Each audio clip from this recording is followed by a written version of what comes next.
I once had a client come to me with heartburn. So I said, okay, so what's your situation? Can you eat peacefully? He goes, no, I'm a limousine driver. So as I'm driving between clients, I eat while I drive. Oh my I God. said, okay, can you just like pull over for 5 minutes, just 5 minutes, and eat your sandwich and then go back on the road? He says, I could do that.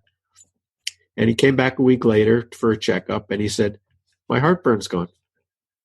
Wow. It's that simple.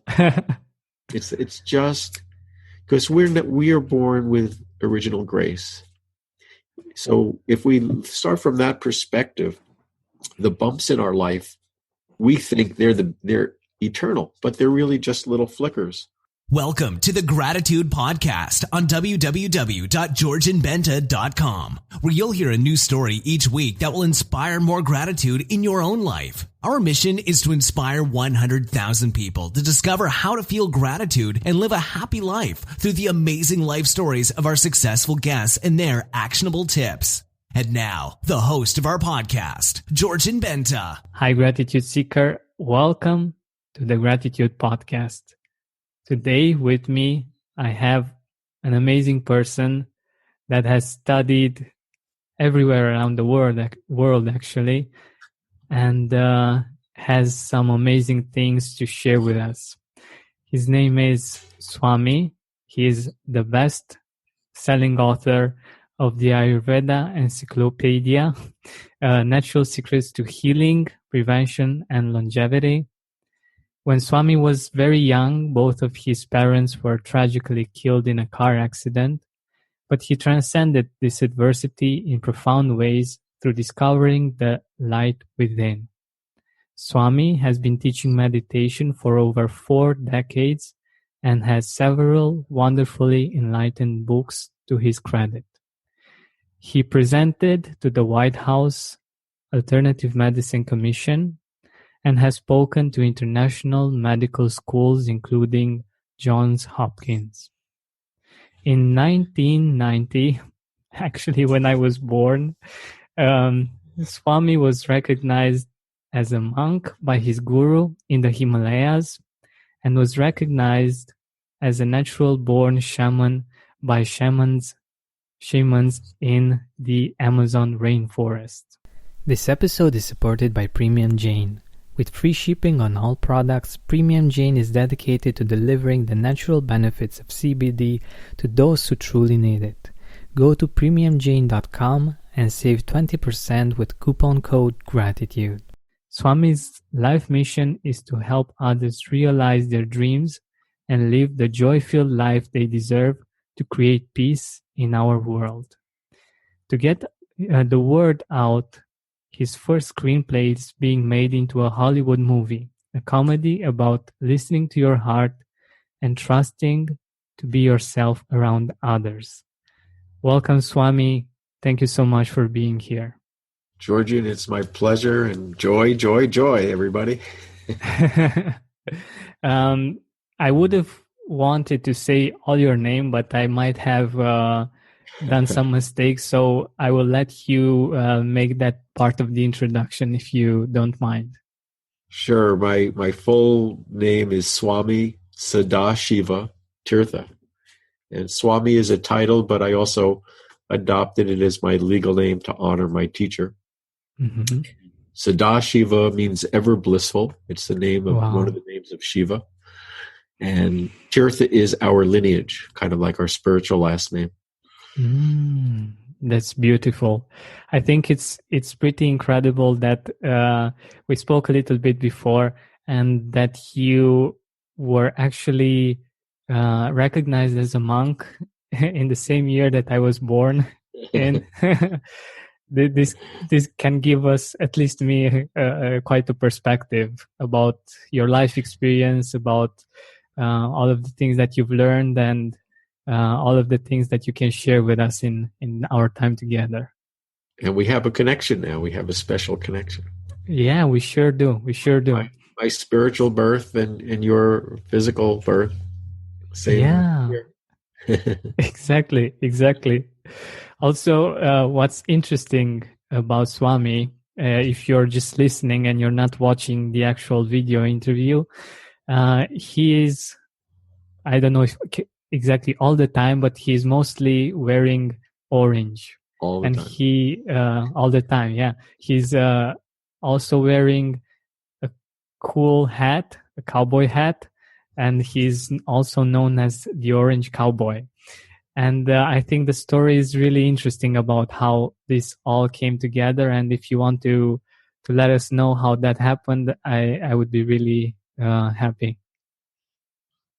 Sure. It was just very natural. It was not planned. There was no strategy. Even becoming a monk, my guru just said, "Oh yeah, you're a Swami." Swami means monk in India. Mm-hmm. And somebody had called me a Swami, and afterwards I was talking with my guru, and I laughed and I said, "Oh, he called me a Swami." He said, "Oh, you are." I go, "Oh," but that's all he said. In India, Swamis wear orange robes, but he never said to me, "Now you have to do this or that." And just that was the end of that conversation. And then fast forward maybe 2 years, I had a little shop in USA teaching Ayurvedic health and Vedic astrology, and I started to see orange in my forehead, inside my mind's eye. And it was such a blissful color, such a joyful color. And you know how the law of attraction works. I went to the local clothing store called The Gap, and there was an orange T-shirt. And I said, it made me so happy that I bought it and started wearing it. And then a couple of months later, I went back to The Gap, and they had an orange hoodie, sweatshirt, and a hood on it. And before I knew it, they outfitted me from socks to baseball caps. That's awesome. That's awesome. It really gives you a really positive vibe when you see Swami, and when you see this orange is just a very pleasant experience, because we know, at least I've been taught in from a spiritual standpoint, that colors really have an impact on how we feel and on our spiritual being, right? Absolutely. And the funny thing is, now when I travel at airports, the baggage handlers or the customs people, they always say, "Oh, orange, it's my favorite color. Thanks for making my day. Would you take a picture with me?" So it's fun, to make people smile and break them out of their daily routine. And I don't have to do anything, just be happy. Exactly. I love it. So my first question to you, Swami, what is gratitude for you? Gratitude for me, well, it's a gift. It's a master key. It's the alchemical master key that allows me to almost always just get back to freedom, joy, peace, the neutral, the possibilities. The heart fills up. So if there's any limited thought, "Oh, it's a bad day," or "This is going to happen," or what, anger, fear, worry, pain, doubt, is like, as soon as I'm aware of it, I catch it, and I go, "Okay, what am I grateful about?" Because I know that there are people a lot worse off than me. And, even the fact that, the tragedy you alluded to earlier, there's still people worse off than me from when I had that experience. So just that alone, I'm grateful for what I do have, and that resets me. And then I go through, now I'm actually doing this daily. I'm writing down 3 things I'm grateful for every day. Little things, just, I woke up, I'm healthy. Somebody loves me. I have an interview with a wonderful person today. Any little win, any little action I've taken, even if I haven't succeeded yet, but I've started something. I had a conversation about a new idea with somebody. And those things, so gratitude in virtually almost every case just instantly makes it a positive change, resets us to default. Because our default is I feel, is joy. There's people talk about original sin. I think there's original grace. We're born in the image of the divine. So we reset to that through gratitude. Wow. I believe that too. I believe that it's like the sun, the sun is always shining. Yes. Sure, sometimes the weather isn't great, and it's there are many clouds and we can't see the sun, Right. or we can't feel its warmth, but it's still there all the time. Yeah. And it's just about getting the sky clear again and seeing that the sun is there and it's always there for us. Well, it's wonderful you say that, because even when it's cloudy out and we don't feel the warmth, if there wasn't warmth, we wouldn't be alive. So it's warming us even when we don't feel the warmth. Wow. And if we can, because that's really the key point, it's easy to be grateful when the sun is shining.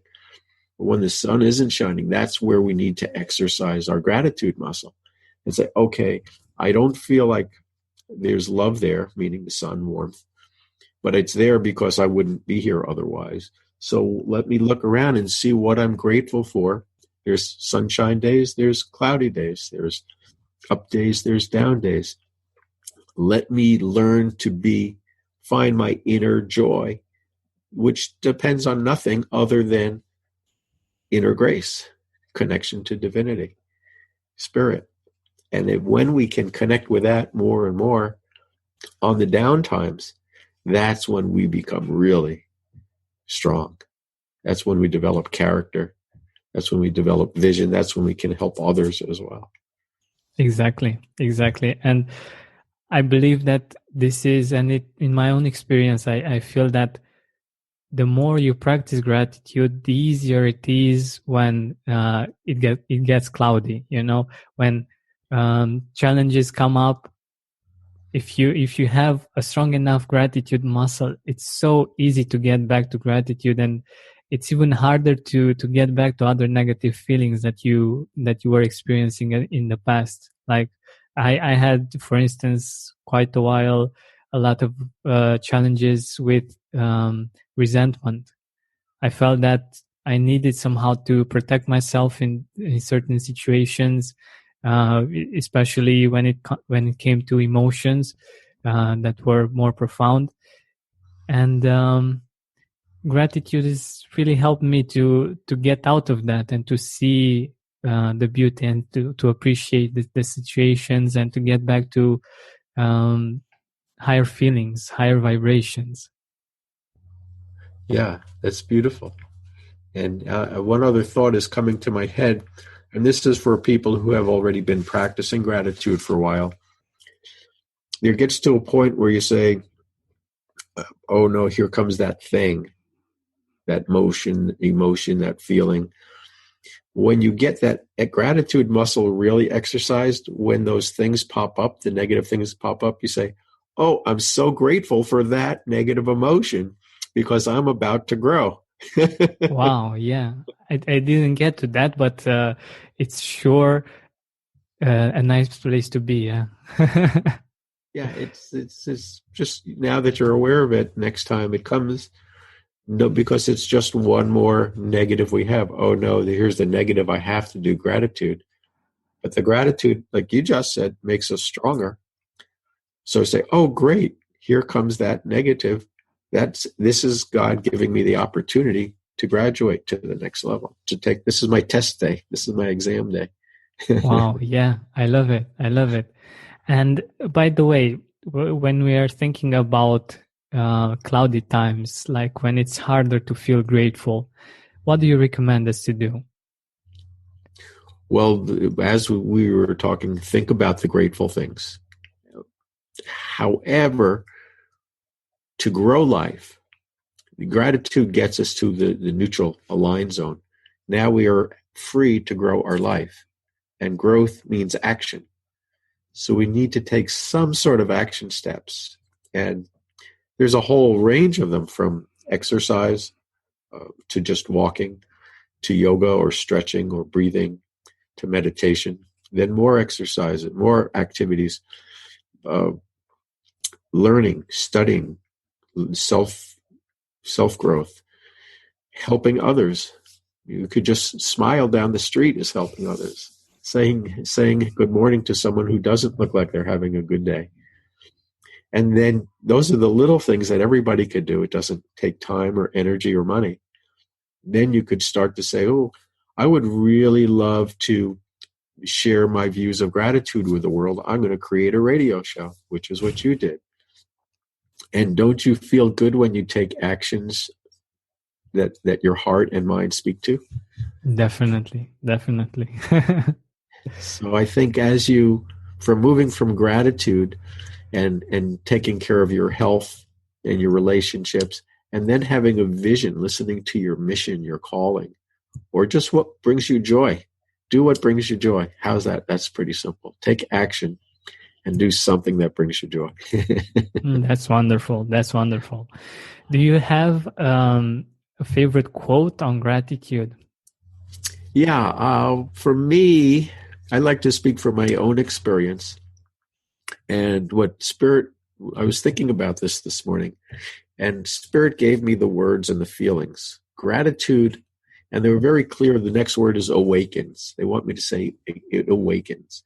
It awakens us to a life full of joy. So gratitude awakens us to a life full of joy. I think it's quite interesting. One of the reasons why I love gratitude so much is that it's present in different religions, in different spiritual views. And like you said, it's actually awakening us to a truth. I think the truth is the one that you can find in different spiritual beliefs and different views of the world. And like love, gratitude is one of those truths that I got to find in many spiritual views and practices. What has been your experience with gratitude from this point of view, like with your guru in India, or also in the Amazon rainforest with the shamans? How did I experience gratitude with them directly? So what if they taught you something like this regarding this, or what have you seen there that is related to gratitude?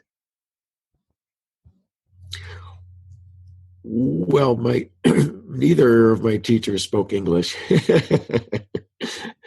My guru, excuse me. My guru basically was through meditation and telepathy and consciousness raising. Because if you raise your consciousness, everything raises. And I was just grateful to be there a little bit each year, a little bit of time each year. And I felt what I'm grateful there is for everything. That really was a platform, a grounding, a new life for me once I met my guru, because it was everything for me. And he just saw me as a spiritual being. I didn't have to do anything to impress him. And then when I went to the Amazon rainforest, I was in a ceremony, a herbal ceremony. And in the middle of that, Spirit came down in front of me. It was a spirit shape. It was white, cloudy, and almost not there. And whether it was as real as, something in front of us, I don't know, but I could see it. And it just went like this, and it breathed into my heart. It blew into my heart. And something shifted in me. It's like, wow. And then the thought I had was, I can do this. And I came home and I started saying to my friends, hey, let me try this. And they'd call me the next day, go, holy cow, what happened? It's like my heart is all open and I have a whole new life. And one of my friends, within a few weeks, he found a girlfriend after decades. Wow. And so I went on Facebook and I said, something's wonderfully weird is happening to me. And if anybody wants a free session, we'll do a Skype session. So I started practicing, and one of the gals, just like this, and we're doing a session, and she starts rubbing her chest, just in her sternum. And I say, what's going on? She says, oh, I have a hiatal hernia. And I said, oh, 1 minute, let me try something. And I went like this. I just wiggled my fingers a little bit and sent her some love. And she goes, what'd you do? It disappeared. Wow. So I was discovering instant energy healing. And that's since 2010. That's been this last big cycle of learning for me is from spirit is healing people instantly with energy, or changing their lives, removing blocks, helping them get visions. So that was what I was grateful for from the Amazon rainforest. Yeah. Amazing. It's interesting that how some things don't even need words to be experienced, because and I think in general what's most important for us are the feelings. So that's why spiritual experiences are so powerful, because they are actual I don't know if I can say they are just feelings, but they are like feelings more than they are words or something like this. You perceive them rather than just find words to put them in a box somehow. Yeah, it's a lot like music, because so much more can be conveyed through music than in words. Exactly. So when did you discover gratitude? Do you remember when you felt gratitude for the first time, like not just the word but the actual feeling? Wow, that's a really good question.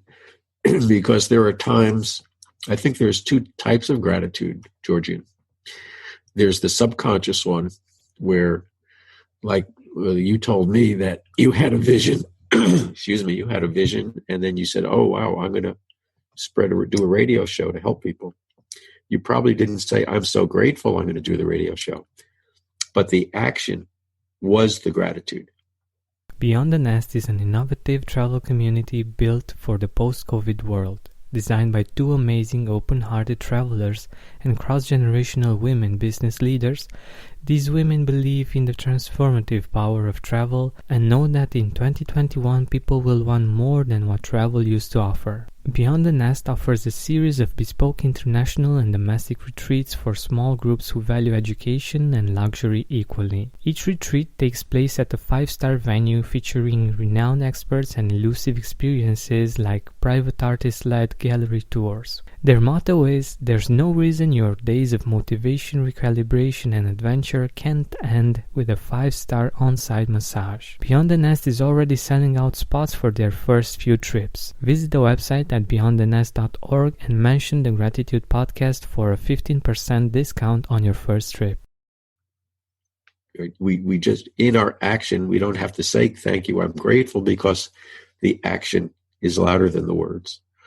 Yeah. And then there is also the conscious level. So, for example, I'll preface this by telling you, when I was 18, I lost my parents in a car accident.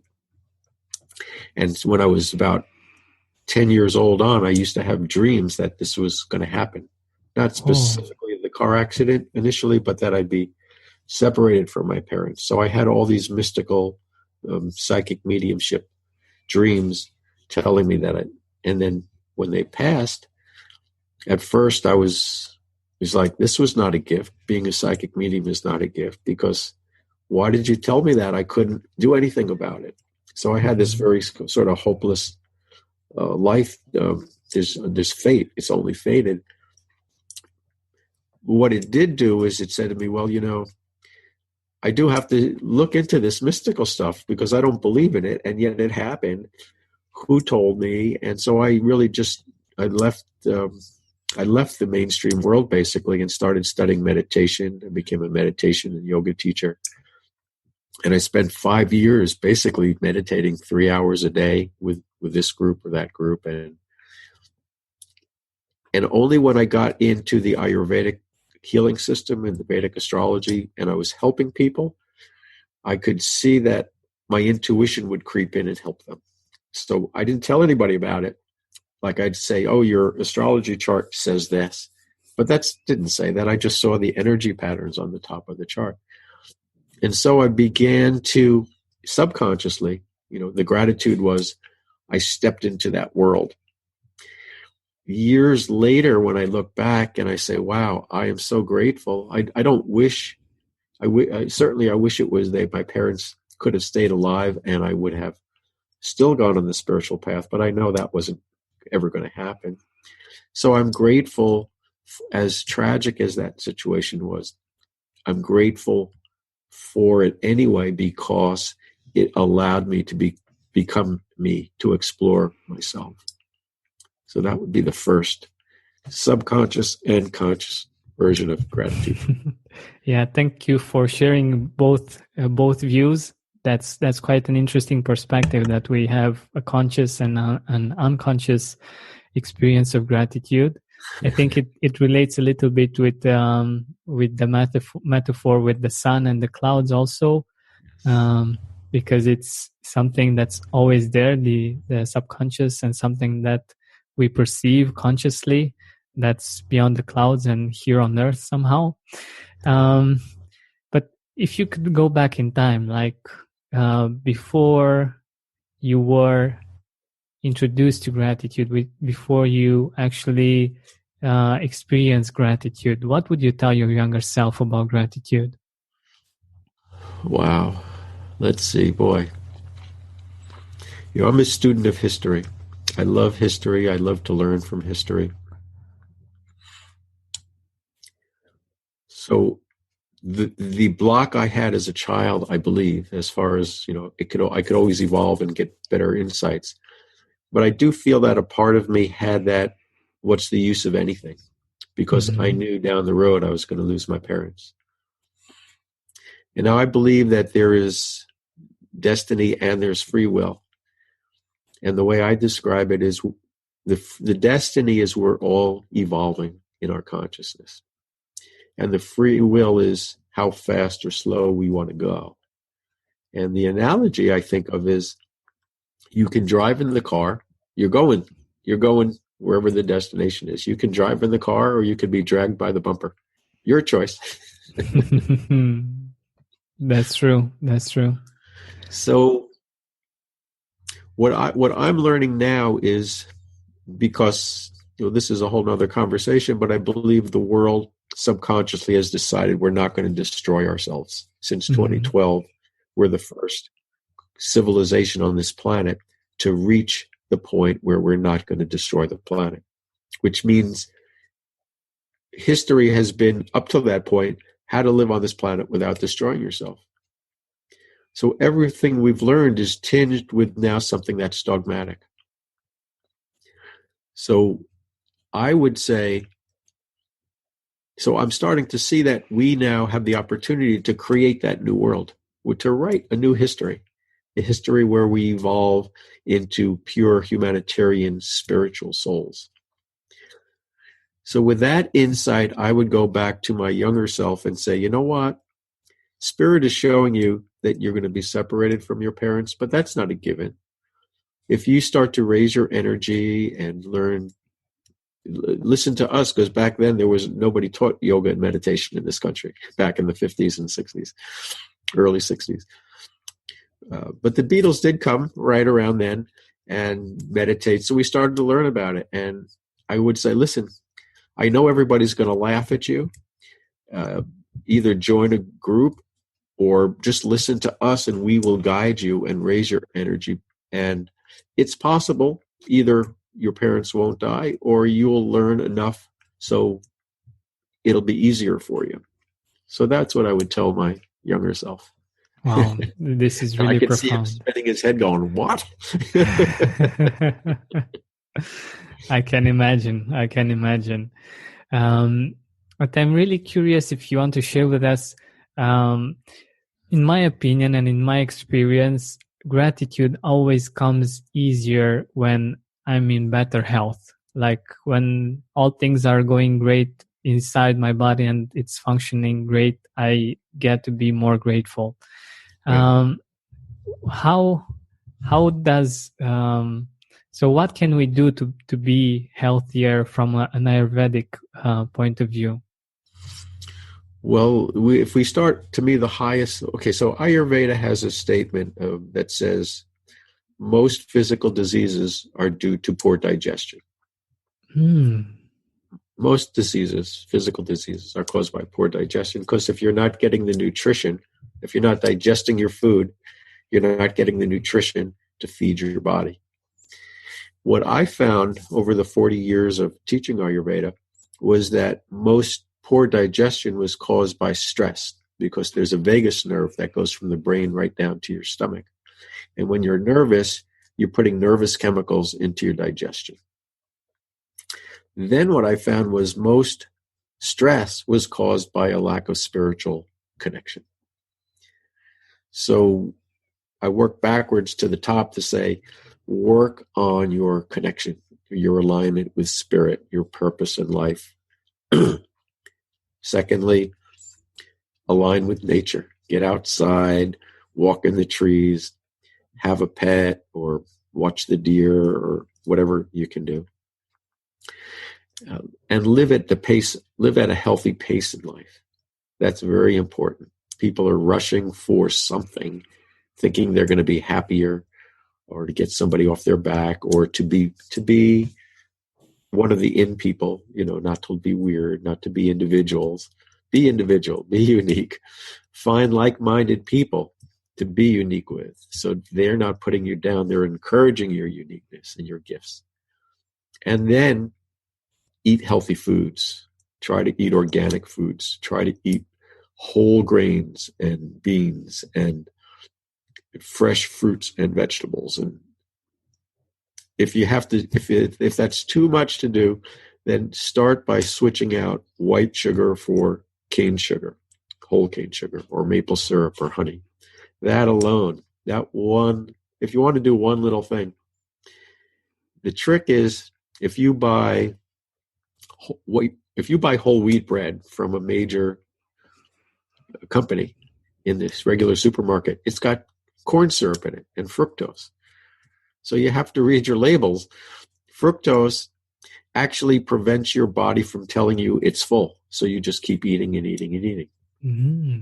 So the best thing is you go to the health food store, you go to a farmer's market, and you ask for the ingredients and get any kind of foods without sugar, corn syrup, or fructose in it. You will feel so much better. I'm a big fan that most people need some sweetness. As Ayurveda says, it's one of the 6 tastes. So white sugar, white bread, those are the 2. If you have to start somewhere small and simple, I'd say start with one of those. This is awesome. This is very helpful. And I love the fact that it's very simple and easy to apply. And I think that it's very important in the practice of gratitude. And we haven't talked a lot about this. But in my experience, for instance, when I don't feel good, and especially many times I don't feel good when it comes to digestion, even though I don't eat white bread at all, sugar not at all. Maybe in some products that I don't see everything that's written on them. I consume honey quite a lot, and I'm a vegetarian. I try to eat as much fruit and vegetables as possible, but sometimes it happens to me too. I don't always take care of what I'm eating, and I think it's very interesting I was thinking about myself and my experience with this. When I didn't feel good, all of my attention was there, the fact that I didn't feel good. Right. And that's why I believe that health is very important to gratitude. It's very helpful to be grateful in order to have great health. But also when you're not too healthy, all your focus is there, and your brain is focused on the problem, and gratitude isn't the first thing that you think about, right? Yeah, and actually, even before you eat a meal, you can just say a little gratitude. I'm grateful for this meal. I'm grateful for the cook. I'm grateful for my friends. And da-da-da-da. And bless your food. And then you eat, because what we think becomes reality. So you're thinking about gratitude and grace, and you eating grace. If you're arguing or fighting or working and eating, you're putting arguing, fighting, and working energy into your body. This is awesome. This is very, very helpful. I do take a pause and appreciate the food, but I think that you got some nuances here that are very important. I once had a client come to me with heartburn. So I said, okay, so what's your situation? Can you eat peacefully? He goes, no, I'm a limousine driver. So as I'm driving between clients, I eat while I drive. Oh my God. I said, okay, can you just pull over for 5 minutes, just 5 minutes, and eat your sandwich and then go back on the road? He says, I could do that. And he came back a week later for a checkup, and he said, my heartburn's gone. Wow. It's that simple. It's just because we are born with original grace. So if we start from that perspective, the bumps in our life, we think they're eternal, but they're really just little flickers. So if we pull off the side of the road, if we just massage our shoulders, if we just say, pat ourselves on the shoulder, try this, say, I love me. I love me. Well done. Well done. Just being you is good enough. Just being you is good enough. And you're doing a great show on having this radio show. You're doing a great show on this radio show. Yeah, I love it. I love it. Don't you feel great? Yeah, yeah. Don't you? We've just brought ourselves back to original grace. And even the digestive thing starts to go away. And there's herbs for that. There's acupuncture points, acupressure points to help with that. Walking helps with that. There's so many, digestive herbs. So it's like I think my friend Robert Clancy talks about the canvas. If you're up too close to the canvas, you see this big black thing, but when you step back, it's just a little dot on the bigger canvas. And if we can remember that perspective, and it's more than remember it, and then step back. So pull off to the side of the road, say grace, pat yourself on the shoulder. You had a great morning. You deserve this lunch. That's wonderful. That's wonderful. It really puts another kind of energy, and it's also been scientifically proven that at least with water, but we know that a lot of our food is a high percentage in water, right? Yeah, we are water. And we are water, yeah. And what we say and what we feel actually has an impact on the water itself. I was talking with a friend last night, and we're talking about the good work he's doing. And then he gets to the point, says, the person never called me back. I wonder what I did. He must be angry at me. And I said, well, wait a second. Why must he be angry at you? Maybe he must be busy and couldn't get back to you. He goes, oh, yeah. Let's start there. Let's assume the best. There's a quote. Let's assume the best. Yeah. This because if we're right, we've avoided all that trauma. And if we're wrong, we'll find out, but we've been happy up to that point. Exactly. I've done this. And it won't be such a big deal if we find out, because we're doing the best we can. And if somebody else is upset with us, sorry, that's your issue, not mine. Exactly. I've done this in the past, that I was so worried about something, and when it actually happened, it just didn't. It wasn't that. And I like you said in that situation, that I thought that someone thought something bad about me, but they were, like you said, they were actually just busy. And afterwards, I found out that there wasn't any kind of problems. And it's interesting how our brain works, and how we tend to focus on these things and this is why I think gratitude is such an important tool to have, even if you can't see it, even if it's not something that you can buy, like you can buy, I don't know, a knife. It's something that you have with you and that you can use in these kinds of moments, and it just makes your life experience much better. Like any kind of other product that you could buy, you can use it as a tool, as something that you, and this is how I see gratitude. Yeah, and we could even take this one step further in terms of writing history. Let's say a friend of yours says, "Oh, so and so is upset with you," so now you hear it, and let's say you like that person, you care about them as a human being. You can, through your gratitude, be grateful and say, "Well, I'm going to send them love. I'm going to send them light because I want them to feel good. I don't care whether they think I'm right or wrong, but I want them to feel good." And they're going to feel good.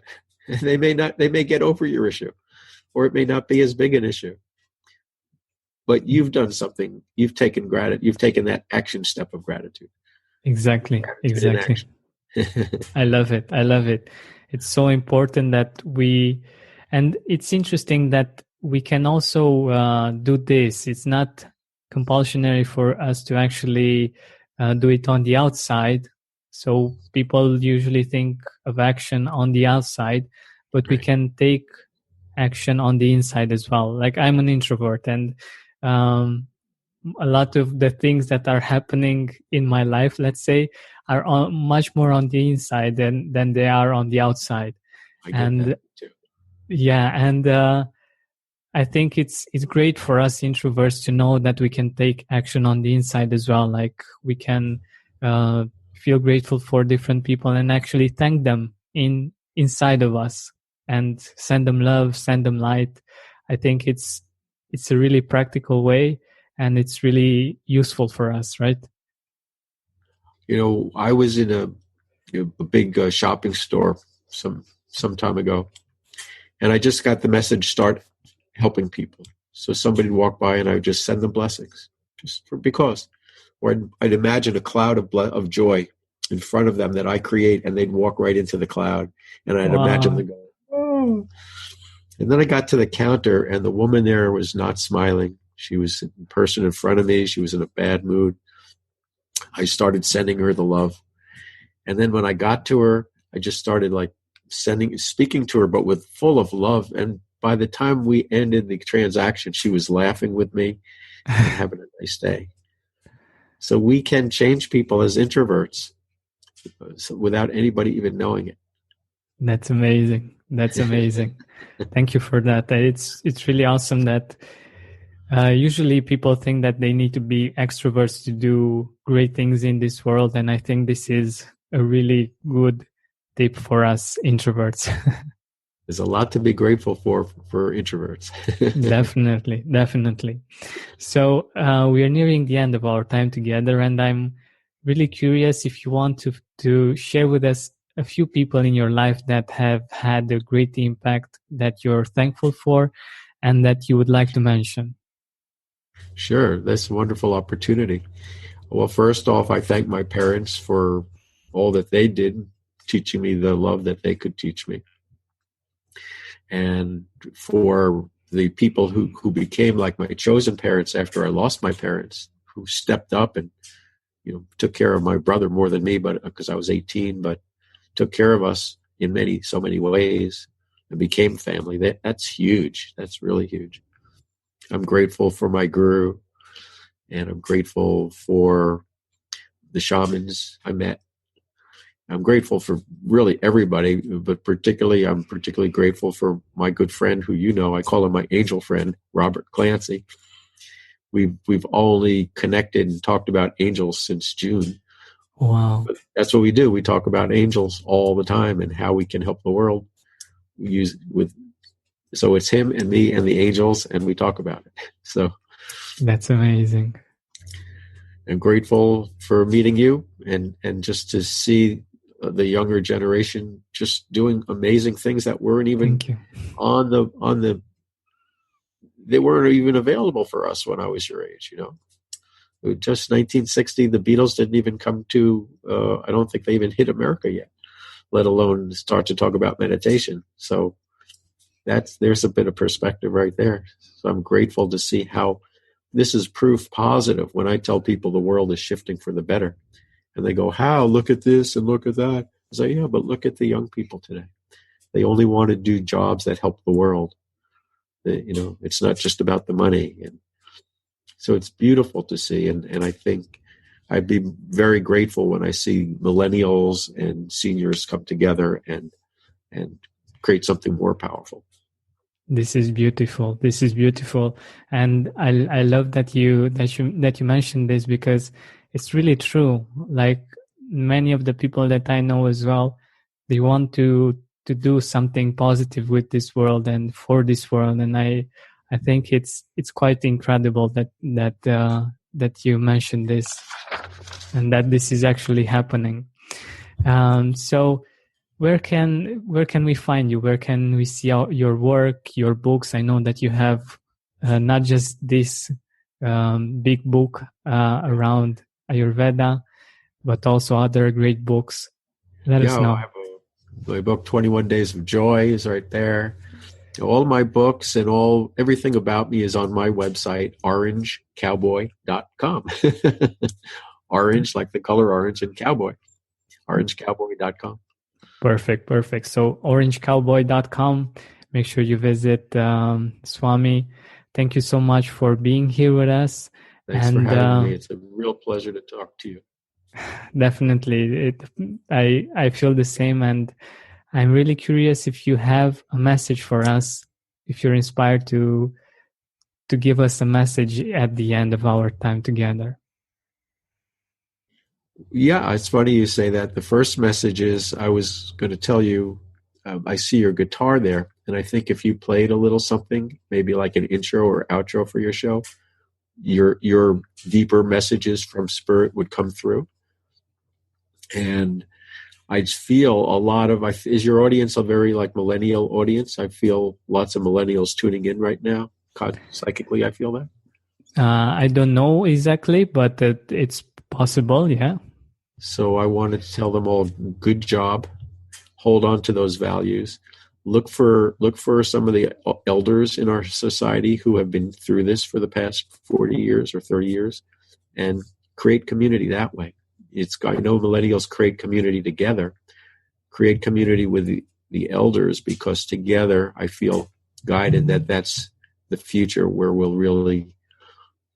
they have the wisdom of experience and you have the new ideas and the creativity and energy to do something with it and really bring world peace. My motto is food in every stomach, money in every pocket, love in every heart, peace in every mind, and joy in every soul.